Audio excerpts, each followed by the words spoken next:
It was a beautiful weekend here in Connecticut. However, it seems like every day this spring it's been windy, even when the sun is out. Yeah, meteorologist Ryan Breton is here to tell us, is that normal for this time of year? Right. It actually is, Jen and Ben, and I have the data to back it up. I knew last week we would hear from a lot of people asking, is this the windiest spring ever?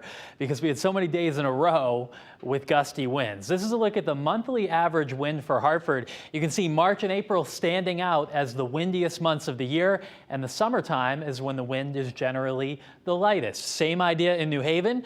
In New Haven, actually, March turns out to be a little bit windier than April, and part of that is in April we see sea breezes kick in at the shoreline, which tend to be a little bit lighter. So where does this year rank? Well, Hartford's on the top, New Haven's on the bottom, and what you want to look for is the green. That's this year, 2022, and in both cities, it actually turns out that this spring so far has been less windy than average. However, you can see the last couple springs have been a little bit on the windier side, especially 2020.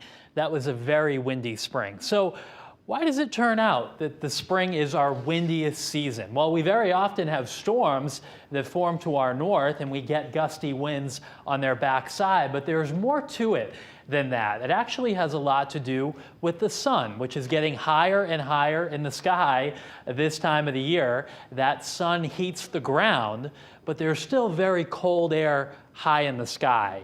That creates an unstable atmosphere where warm air rises, then cool air sinks, and that generates wind, which is why even on sunny days, it can be very difficult to get a light wind, which is why last week it was sunny but windy for so many days. Fortunately, it looks like that's changing a little bit this week. We'll toss it over to you guys for more on the forecast.